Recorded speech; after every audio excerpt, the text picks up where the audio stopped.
right, what an amazing start to the second day. Everybody thank again Jim Bridenstine for being here with us today.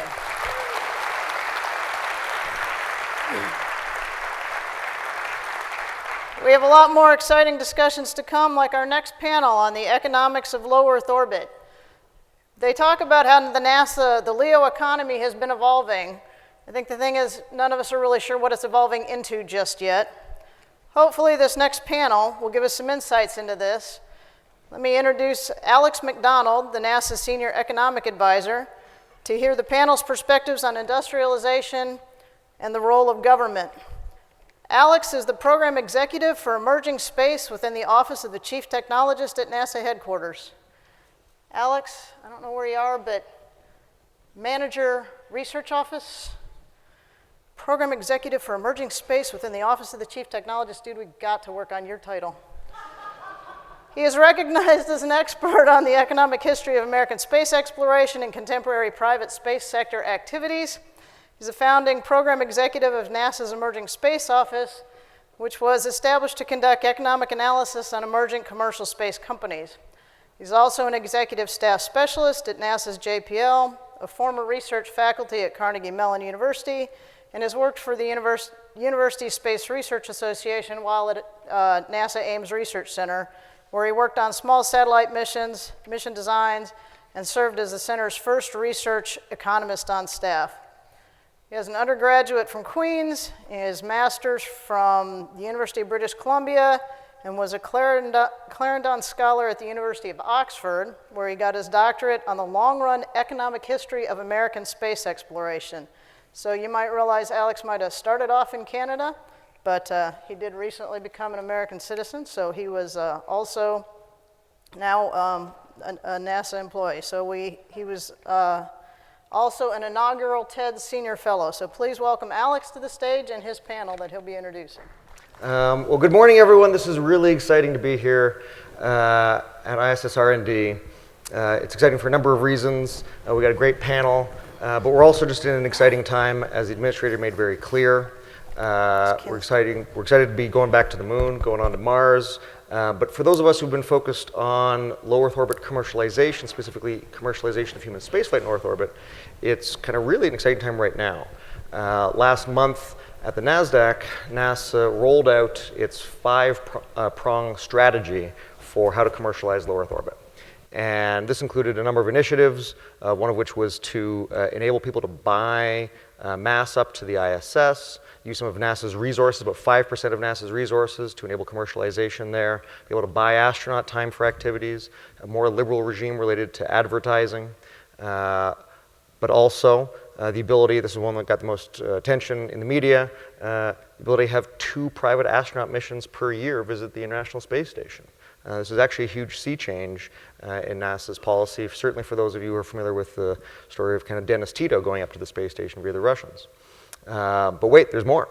There's also solicitations to utilize one of the available ports on the International Space Station for an additional commercial module. And there's another separate solicitation, the 4th prong, for free flyer commercial space stations that may one day follow on from the ISS. And then to wrap it all up, there was a really amazing document, my favorite one, that you can find on the nasa.gov/leo/economy website, which is a list of what NASA will be buying in low Earth orbit effectively in perpetuity. If you want to talk about what a core source of demand is, NASA actually was very clear about what that means from a technical perspective, from a time perspective. So I would encourage anyone who's really thinking about this to look at that. So as part of preparing for all this, we at NASA conducted about 12 different studies. We funded 12 different studies. A lot of different companies, many of the ones in the space were part of that, but what we wanted to focus on here were 3 of the kind of chief analysts who supported these studies, because we wanted to make sure that we didn't have the folks with the dog in the fight, per se, so that we could have a frank and open conversation about what we may be seeing in the next few years, what we might not be seeing in the next few years, and kind of see what our experts think about where it might be going. So we'll start off with Carissa Christensen, who is the founder of Bryce Space, along with a number of other technology companies. And she's going to give us a quick rundown here on the future LEO commercial revenue activities. Thank you so much, Alex. It's a pleasure to be here. Hopefully we've got the visual up. So I'm going to talk a little bit about what future markets in LEO look like. And that is a terrifying topic because there are so many visions, there are so many ideas around what could be. And those visions and those ideas around what could be are critically important for driving us to the future that we want. In getting to the future that we want, a really important first step is to look at what we know now, what today's demand drivers suggest, and what market outcomes we can expect on a relatively predictable basis. So I'm going to talk about our findings, and these are, there are no miracles baked in here. This is looking at today's demand signals and what we would expect to happen with some degree of probability. So thinking about that, we have identified in the near term markets in the hundreds of millions of dollars, LEO markets in the hundreds of millions of dollars, particularly accommodation, both accommodation for US government astronauts and non-US government astronauts, and tourism as substantial near-term markets. In addition, a bit further out, certainly to the tens of millions of dollars, perhaps more, we've identified satellite assembly and manufacturing as emerging markets that have a probability and some reasonable size. And many other markets as well with varying degrees of probability and likely revenue outcomes. And I want to emphasize that these are not the only potential markets. There are many others. This is sort of a filter down to look at reasonably probable ones based on what we know today.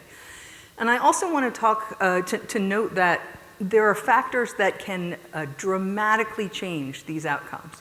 One is interventions, active interventions, which are part of NASA policy now, and policy in many other arenas where the government supports research and technology development and helps to reduce risk. Two, what I might call a killer app. That is a product, perhaps a manufactured product or a service produced on orbit that has significant value on terrestrially. That's really the most likely substantial type of market. And just as an excursion, I'm talking about LEO markets, but I'm omitting the largest one, the one that exists today, and that is satellite services, which is approaching in LEO close to $10 billion of telecommunications and remote sensing services annually. Those capabilities, those very substantial markets, grew out of a variety of NASA programs and activities, military programs and activities, academic research, commercial investment, and have created a robust market. And so that dynamic is certainly what we would expect to see in the future with regard to new emergent markets that perhaps we can't predict well today. And then the third area of growth that will drive growth is simply increased space activity. It's quite interesting. Almost all of these markets increase with increased space activity, whether or not that space activity is specifically focused at those market areas and the customers that they serve. Another note that's, I think, important as we think about this here at the ISS conference, these are total markets, and the ISS, or another platform perhaps, will have varying roles in these markets. In some, it will get a small proportion of revenues because the platform operator is essentially acting as a landlord to a business and will get an appropriate share. In others, the platform operator may be providing the full range of services. For example, serving as the servicer to satellite servicers, providing fuel and spare parts and so on. And in that case, the total revenue might accrue to the platform operator. So the final point that I will make is, as we look at LEO markets now and in the next couple of decades, the government will remain an important player, both in shaping what those markets look like and enabling the growth of new ones. So kind of the big one, near term, tourism? Tourism and accommodations. Right, and obviously, Bryce spends a lot of time looking at the broader commercial market, like you were talking about, ComSats, remote sensing. We're seeing a lot of investment in those areas, a lot of investment in small launchers. Are we seeing a lot of investment in these areas too, or is this a little bit different? So that's a great question. We've seen since 2015 a state change in commercial space. Commercial space is very substantial, as the administrator talked about. It's hundreds of billions of dollars driven by satellite services. Looking at the commercial space activity beyond satellites is kind of what I've presented here. Since 2015, we've seen a state change in investment, in that we've seen a new kind of investment. Billionaires, advocacy-oriented billionaires, and venture capitalists putting money into space, targeting financial returns, and also targeting outcomes that are legacy outcomes for those investors. The financial investors tend to be more short-term, and so they're more focused on the returns associated with satellite systems. The legacy investors have been critically important to enabling some of the growth that we're seeing in LEO markets and commercial human spaceflight, particularly around their investment in launch. And I'm thinking of SpaceX, I'm thinking of Blue Origin, I'm thinking of Virgin Galactic. Both the capabilities that they're creating and the door opening that the involvement of those extremely successful business leaders, that effect, that door opening effect, has brought venture capitalists to the table to invest in space, yep, along with many other factors, in a way we haven't seen before. Yeah, absolutely. Well, thank you, Krista. So next up we got Caleb Williams, who is the hometown hero here today. He is lead economic analyst at SpaceWorks and supported one of the studies that NASA had funded related to low Earth orbit commercialization. So take it away, Caleb. Yeah, thanks, Alex. Appreciate it.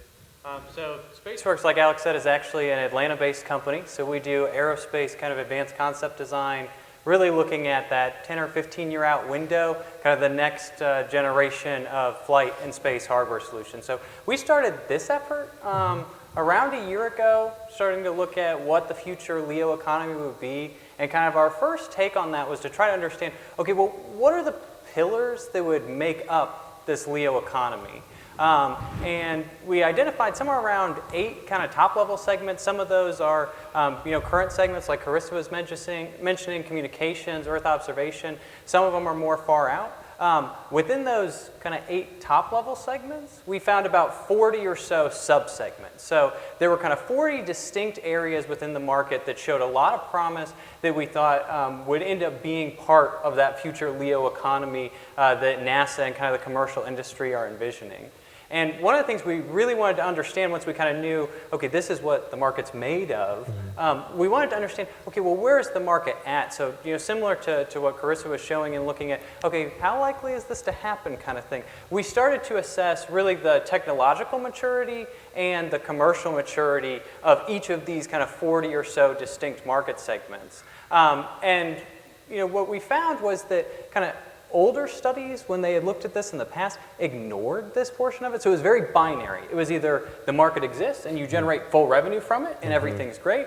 Market doesn't exist, you make $0 a year. And that's just not quite consistent with what we've observed in actual product development cycles. So really, more likely you see a small percentage of R&D spend initially, and then over time that increases. Eventually you kind of cross the threshold, you get into production spend. Again, you start small and that increases. And so we wanted to make sure we were capturing that, which is why we kind of did this whole investigation. And so when we started to segment the market in that way, what we found was that they actually fall into 3 pretty neat categories.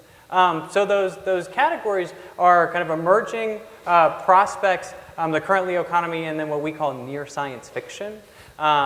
And so kind of get into each of those, but like I mentioned on the current LEO economy, these are the things you're familiar with. That's communications, that's Earth observation. Those are technologies and companies that have high commercial readiness, high technology maturity. So they're currently operating, currently performing commercial operations. Now, the more interesting area of kind of this panel and this discussion, I think, is the area in red on this chart here, which is the emerging prospects. So the emerging prospects are those kinds of ventures that, again, Carissa was starting to talk about, that we're looking at the next 5 or 10 years as being very interesting. So this is things like the industrial biomedicine that the administrator was mentioning. It's things like space tourism, art, advertising, fiber production. Those types of things are the emerging prospects. And so, you know, they're not current LEO economy because they haven't quite reached the full commercial operations yet, but they either have very mature technology or a very mature business model, and that makes them attractive and makes us think, hey, in the near term here, these can actually start to be part of that vibrant LEO economy. Now the last segment, and that's the one, you know, kind of all the way at the bottom of the graph, this is our near science fiction, and I say near science fiction, not science fiction, because we aren't saying they aren't ever going to exist, but we're saying that these are really more in that kind of 15, 20, 25-year out window. They aren't going to be part of, you know, the next generation of hardware. Maybe the generation after that is where you'll really see them start to flourish and get to commercial operations. And these are things like asteroid mining, you know, in space, you know, kind of novel medical treatment type of things, assembly of very large spacecraft, you know, in orbit type thing. So those are kind of where everything fell out. And what we found when we started to kind of match this revenue growth over time based on where they were at maturity-wise, we found there was a bit of a disconnect versus the cost of the station. So it wasn't the return on investment that was an issue. You know, with appropriate government support, you could get a nominal kind of return. The problem was your cash flows, which is that in the early periods, these segments, these emerging prospects, these near science fiction segments that are supposed to be huge revenue generating activities, when we're looking at, you know, closer to 2025, 2030, 2035 even, the segments just aren't ready yet.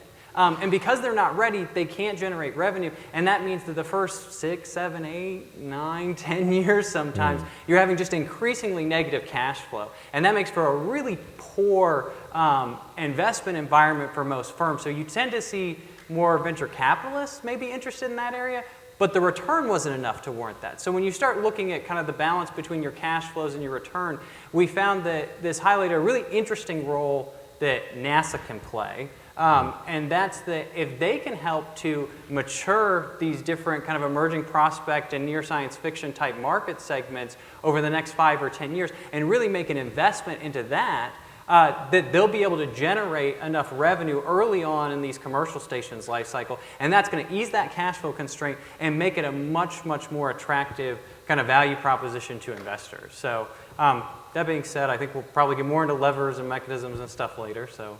Yeah, no, sure, that's great, and I really like this graphic, partly because it's kind of one of those Where's Waldo things. Help us out a little bit on the red one. I can see kind of the top, it's probably tourism there, at the bottom is 3D printing, but what are the two right up from the 3D printing one? It looks like you're going to make Louis Vuitton handbags and do portrait painting. Yes, those are about right. So the handbags are really luxury goods. We've actually seen a lot of success in this. NASA actually used, NASA and Nike partnered to use the same type of tire that was on one of the original Martian rovers, and it's one of Nike's like most popular shoes ever. Super rare. So there's actually a pretty good business proposition for these kind of luxury goods. Also, they're small. So you see things like diamond rings. You know, you can fit a lot of those on the space station fairly cheaply. Yep, absolutely. Art is also another one that probably not your highest revenue generator, but certainly there is some interest in. There's been a couple experiments so far. Interesting. Yeah, I mean, if the Salvador Mundi went for what it went for, how much would the Salvador Mundi have gone for had it been in space? Exactly. All right, well, excellent. So baton cleanup here, we got Alistair Green, who is a partner at McKinsey & Company, correct? That's excellent. Right. So I think we should have your slide up here as well. So yeah, take it away, Alistair. Thanks very much, Alex. And thanks, Carissa and Caleb as well. No cool infographics, but we've got some words on the page for you. I'm going to focus on our recommendations, and you know, we looked at supply and demand as well. We spent a lot of time thinking about, you know, what is NASA's role going to be in really catalyzing a vibrant commercial LEO space economy. And then we'll talk about that and how it kind of lines up with the agency's plan that Alex helpfully walked through.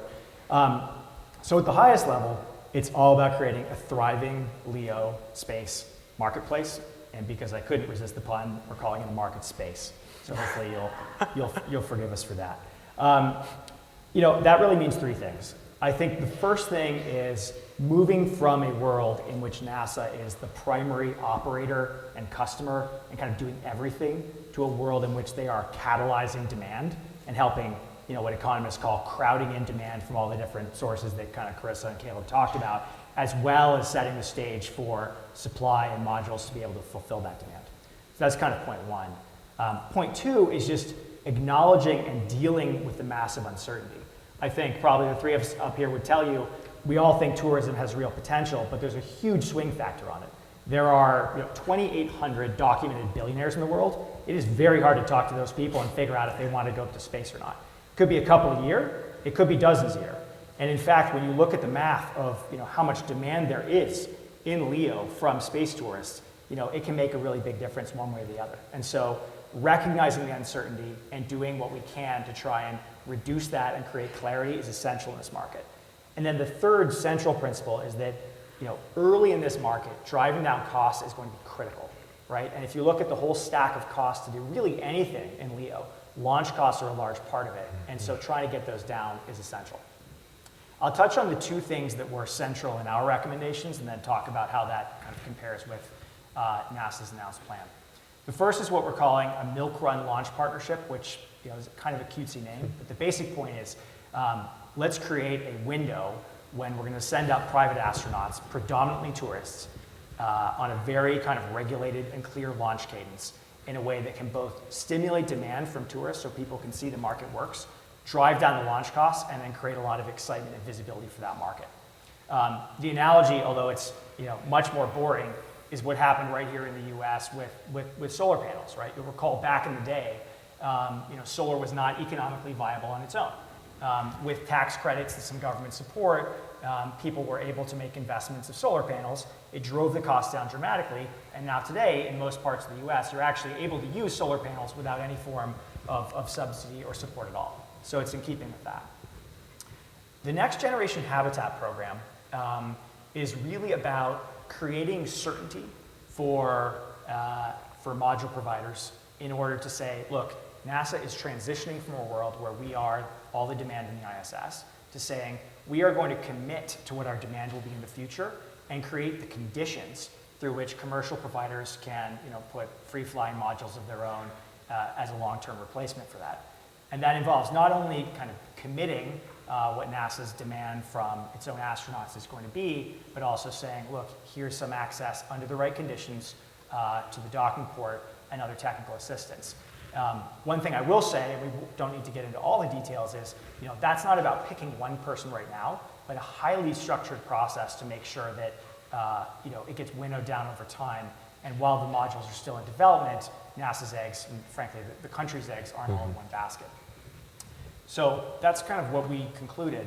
I think it's no exaggeration to say we were thrilled with the agency's announcement on June 7th.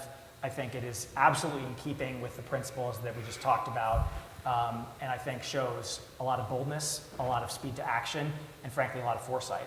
I won't recap it because Alex did a very nice job of that before, but it's really creating the conditions now to actually go and try and confirm some of that demand of moving to a world where there are commercial modules, and the number two there, enabling private astronaut missions. That may or may not be space tourists. But again, there's 2,800 billionaires out there. They could be a large portion of that. So while we'd say, look, the agency's plan overall is exciting and the right one and a bold one, there are still things to monitor. No matter how perfect the plans are right now, this is a highly uncertain market.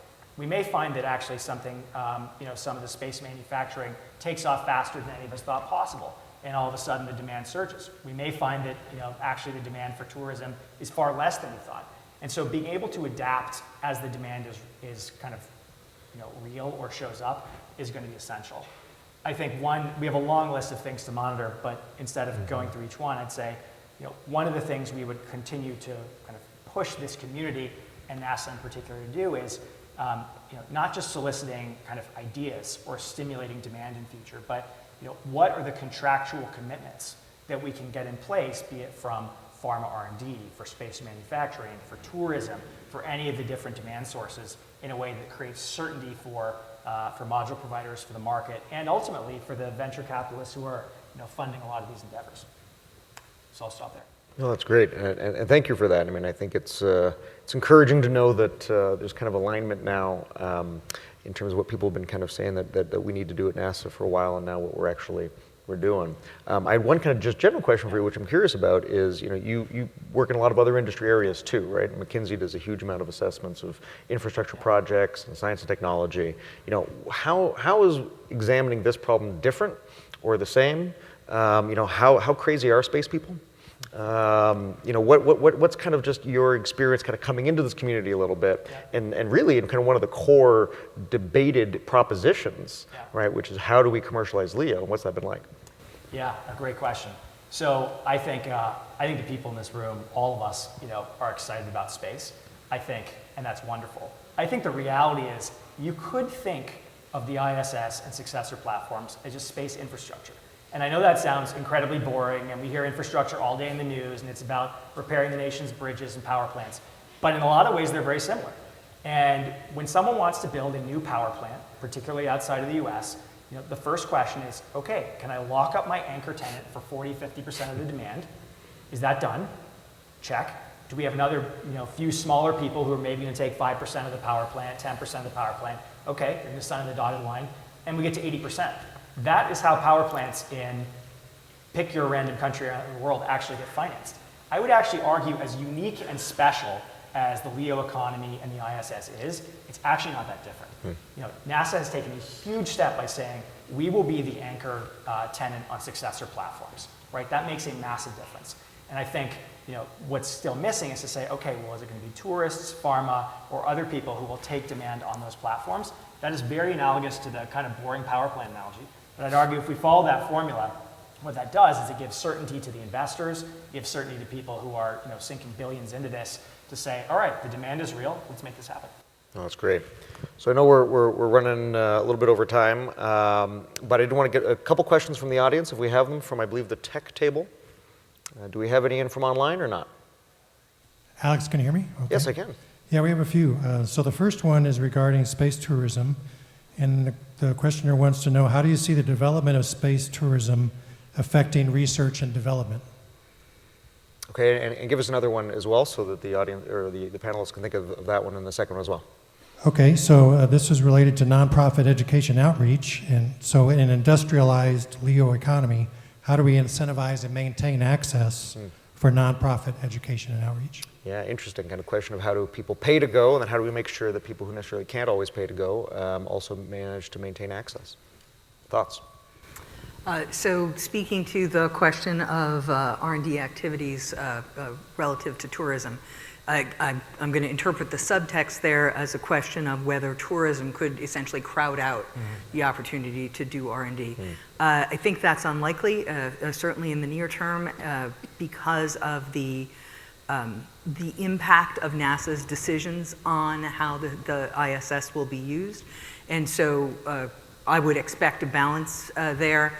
If there is so much tourism demand, if demand and price align in such a way that that demand is far greater than what we anticipate now, I would expect to see commercial platforms providing that service. So I don't perceive that as a particular risk. A tiny note that's, I think, interesting there too, we looked at suborbital demand in another study. And one interest, and we interviewed quite a few high net worth individuals who might be interested in purchasing a suborbital flight. And a remarkably high proportion of them were interested in being part of science experiments, in participating in doing research. Their value for the space experience was enhanced by that idea. And so maybe that's an interesting note on the tourism versus R&D. Additional thoughts? No?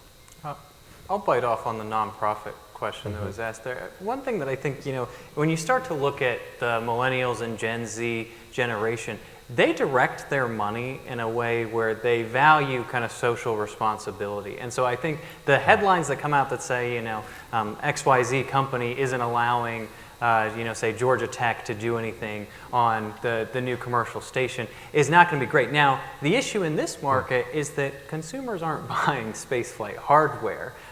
This is business to business. It's heavily driven by government. It's heavily driven by military spending. Even in the case of high net worth individuals, they aren't ones that are necessarily going to be that shooken up by that kind of commentary. But I think as you look towards the next kind of 10, 20, 30 years, where that generation begins to have a lot more of the purchasing power, you're going to see that if you're not willing to support that side of enterprise, you're going to have a very hard time keeping the general public on your side with it. So I do think that it's a risk that, obviously the ISS has a number of set-aside programs for that. To be fair, there's no particular reason that NASA couldn't still have a set-aside that is just using a private station either. So I'm not sure that I would think that's going to get crowded out terribly much. And in fact, to be honest, a commercial station may have, quite frankly, less rules than NASA-run equipment, just because they don't have as many things that they have to worry about complying with. And maybe they're a little more risk-loving than NASA is in that case. And so you may find it easier to get onto those types of stations than you do currently. That's a great point. All right, let's take just two more questions from online there, and then we'll wrap it up. Okay, we have two questions that are related to the regulatory environment for private astronaut missions. So how do we define the rights and responsibilities for private astronauts, and is there a place or a need for something like OSHA in space? Okay, OSHA in space. Gosh, that's exciting. I'm going to say not it. I have some comments. Yeah, excellent. So it's quite interesting, the OSHA in space question. NASA's safety culture is such that its routine industrial activities, as I understand it, hold NASA to a higher standard than OSHA holds, than OSHA does. And so I think there's an underlying question of whether there is that space is a special case, or is space moving into being more routine, and therefore, absolutely there should be an OSHA in space, and it should look like OSHA on Earth. Thinking about the rights of the regulatory responsibilities toward private astronauts,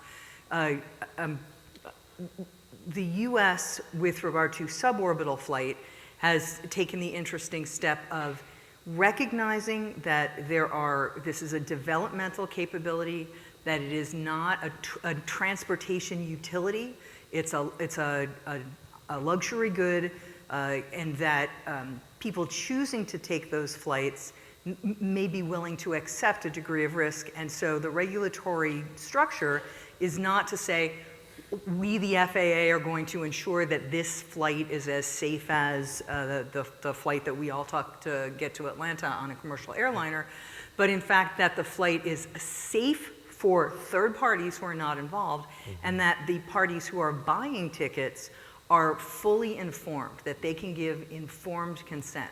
And that informed consent regime is a transitional phase to enable a new industry to attract customers without the regulatory burden of a commercial utility. And I think that model is very much the model that we see, that we won't go from today to on-orbit tourism that is in its end state with regard to regulatory structure.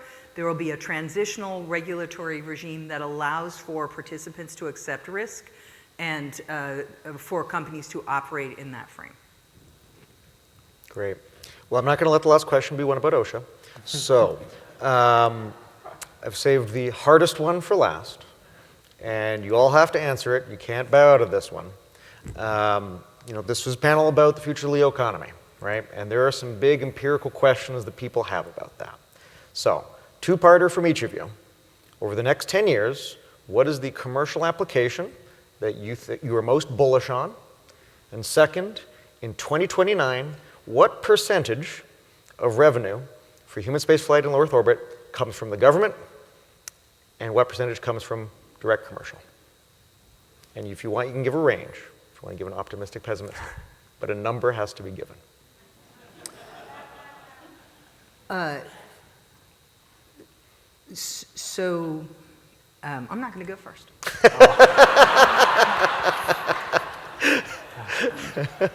Alistair, come on, you can do it, buddy. Yeah, there you go. I didn't take the OSHA questions, so this is my shot.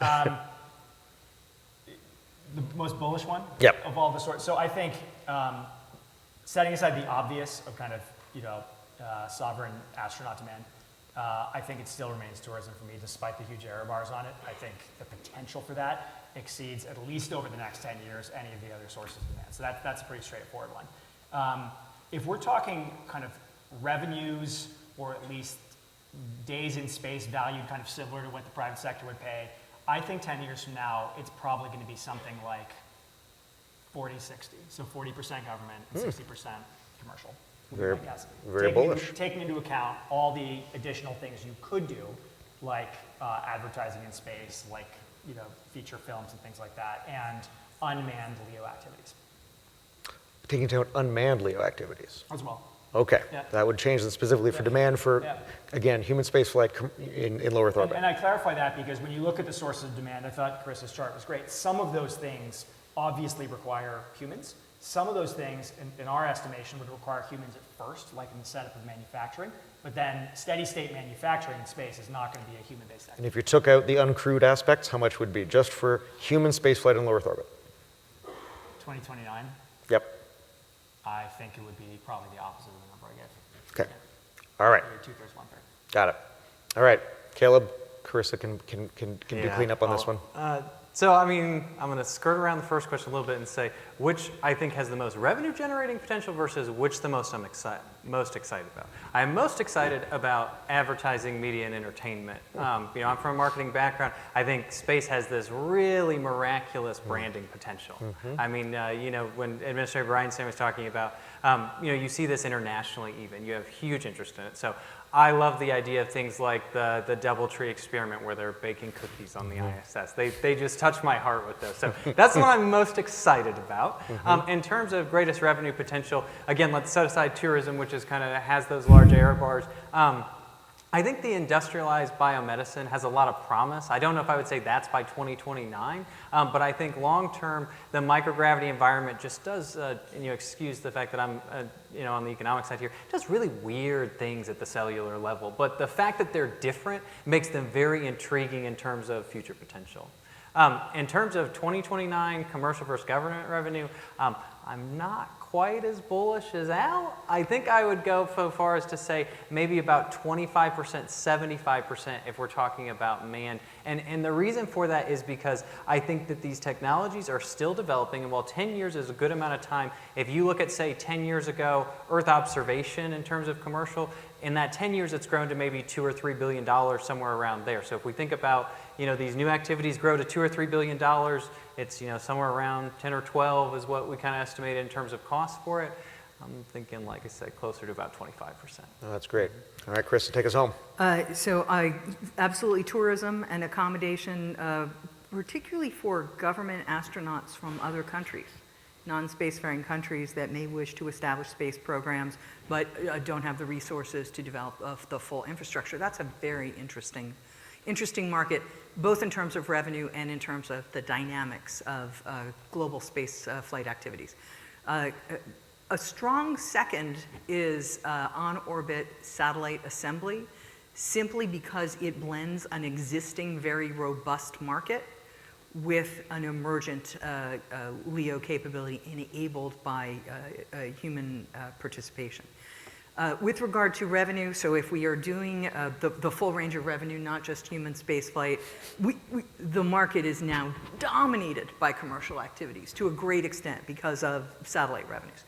Reeling it back to answer your direct question, human spaceflight, I too would fall in the range of more like 25% commercial, but I'll highlight that by saying I believe in part that is because we will see increased government activity in space. I really do. I am very hopeful that our current move toward an enhanced exploration program will continue and grow, and so it's not it won't be a static pie. The pie will be growing as well. Excellent. Well, we will reconvene in 2029 and find out why we were all either right or wrong. Please, Beer, right? absolutely. Please thank our panelists.